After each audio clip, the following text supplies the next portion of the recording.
situation, and we'll work on it. So in chapter 11, we're going to look at situation of independent and dependent samples, of course, populations. Okay, and here we are going to test two different hypotheses. Difference in populations proportions, and the same thing, difference in population means. And this will be the end of the course. So what I would like to do today is this piece. Okay? So we want to test difference in population proportions, in two population proportions.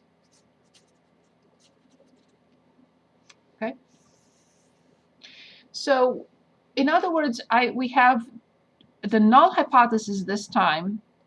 It will have a difference or the equal, so it's either P1 population proportion coming from the first population proportion for the second population.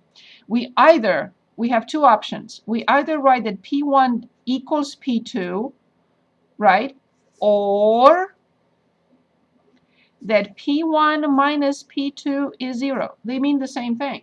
As we know, I can move this term to the other side or subtract P2 from both sides and I get this. It doesn't matter. You can have the null hypothesis in this form or the null hypothesis in this form. Of course, the alternative, like before, has three options, right? So either P1 not equal to P2, how will this translate? Same thing. P1 minus P2 not equal 0. It's either this or this, the same thing. Or P1 less than P2, of course, this will translate into P1 minus P2 less than 0. And of course, the third option is P1 greater than P2, and this will translate into P1 minus P2 greater than 0. It doesn't matter. But if I have this, I have to stick with one of these. If I use the second option, then I have to stick with one of these. Okay? So we are going to conduct a z-test. We're going to look at confidence intervals for difference, as we said, two population proportions. For independent samples.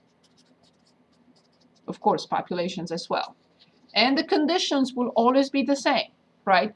Randomization, the three conditions. Randomization, n P1 hat 1 minus P1 hat greater than or equal to 10. Of course, the other one, and 1, of course. N2 P2 hat 1 minus P2 hat greater than or equal to 10. Both have to be fulfilled. And of course, the third one, N1 has to be less than or equal to 5%. 5% of N1, population N1, and of course N2 less than or equal to 0.05 of N2. All three conditions now have to be verified for each sample. For sample coming from the first population and from sample coming from the second population. And of course we have StatCrunch and we have the tests in the graphing calculator.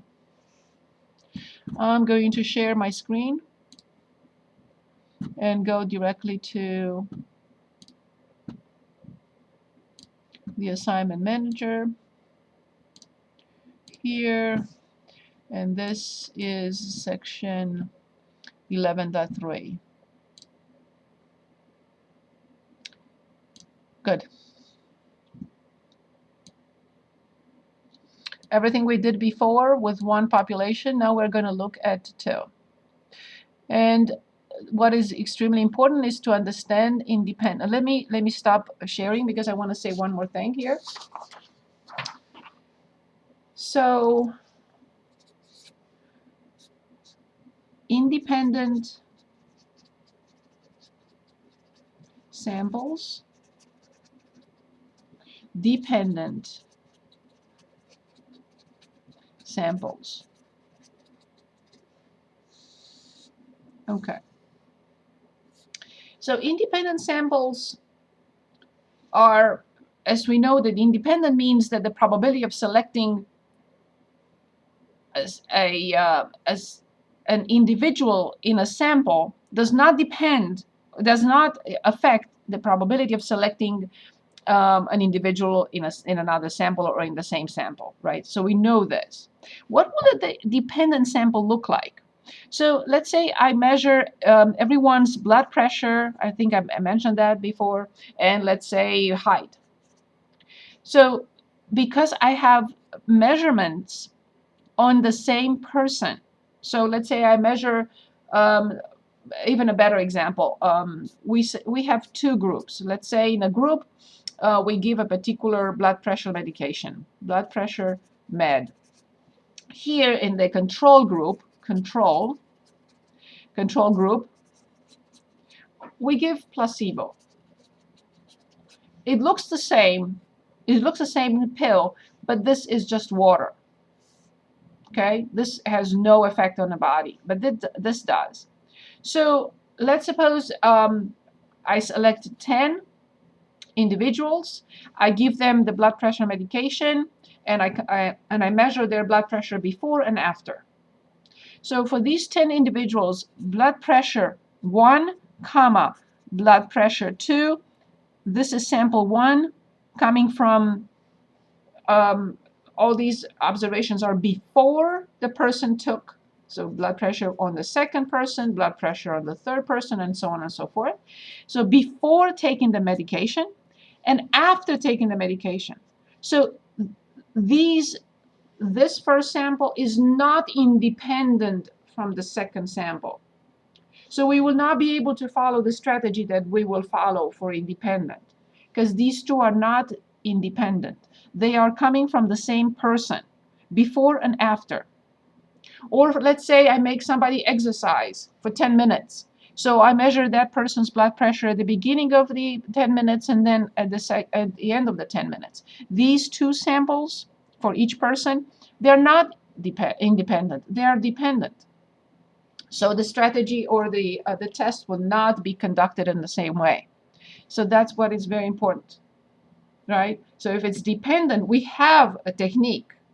It's called the paired sample technique. Paired sample. We will create a difference, BP1 minus BP2, and I get a number.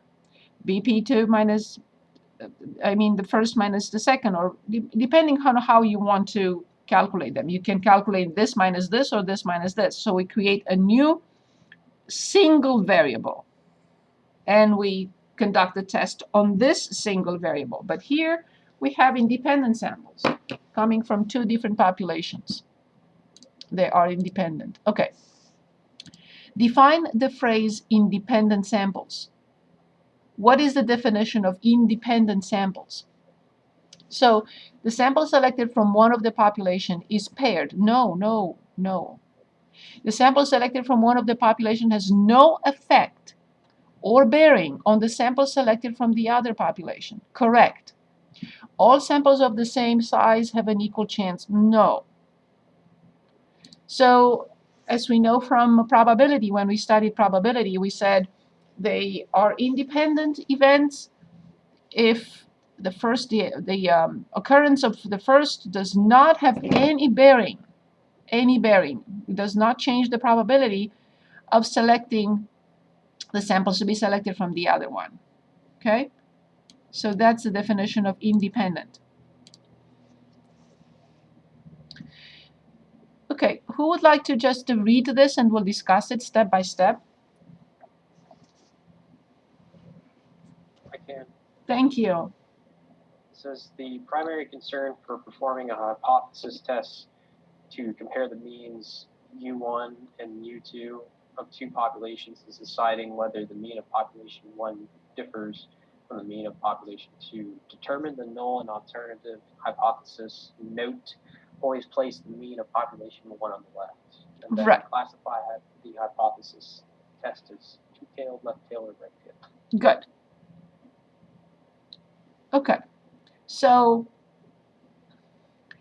since it says compare the means, so this is not what I wanted to continue with, but since we opened the problem, let's finish it up, because I didn't want to talk about means today. I want to talk about population, so I may have clicked on the wrong section. So, but that's okay. Let's finish this one. So we are comparing population 1 difference from population mean, the population mean for 2. So obviously that will be the difference, right? So mu1 does not equal mu2. The null hypothesis is always equal. And as we discussed, the alternative will be mu1 minus mu2 equals 0. Mu1 minus mu2 does not equal 0. Okay, so those are both legitimate. Since, as we know from our previous experience with test of hypothesis, if the alternative, now it's lowercase a, okay, they can make up at their minds. It's lowercase a, uppercase a, or 1. They're playing with us. Okay, never mind. So every time the alternative hypothesis has the not equal symbol, this, what did we say? Always. What type of test is it? Two. Yes, of course. It's a two-tailed test because it has not equal to. If it had less than or greater than, it would have been a one-tailed test.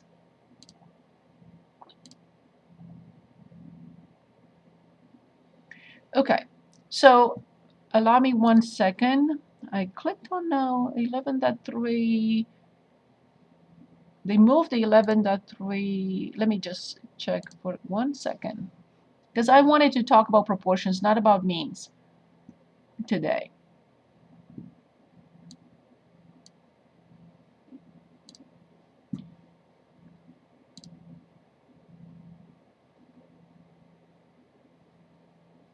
Okay, that's not what I wanted. Could be an 11.1. They moved it. Yeah, they moved it to 11.1. I just see that. Yeah. Fine. That's okay.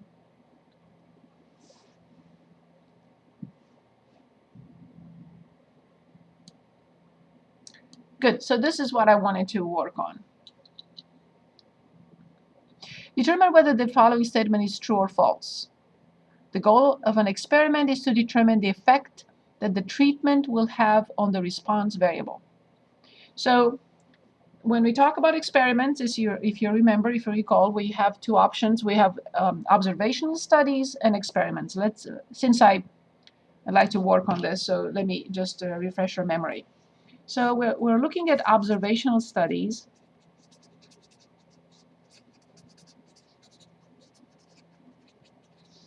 And we looked at experiments. And we said that the observational study is just cannot give causation. Okay? It cannot say that one variable causes the other one. Okay? But experiments do. Experiments, yes, we can draw conclusions about causation.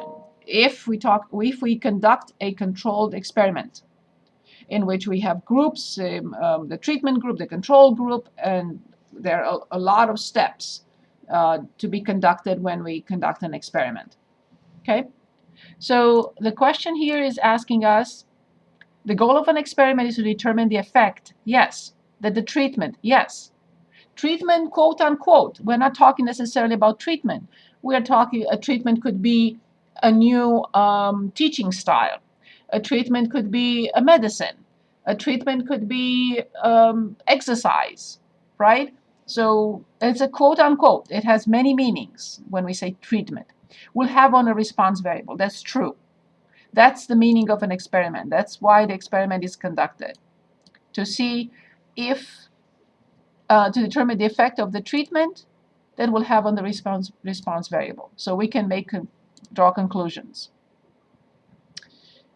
Okay, a fake treatment that looks just like the treatment being tested is called a placebo. So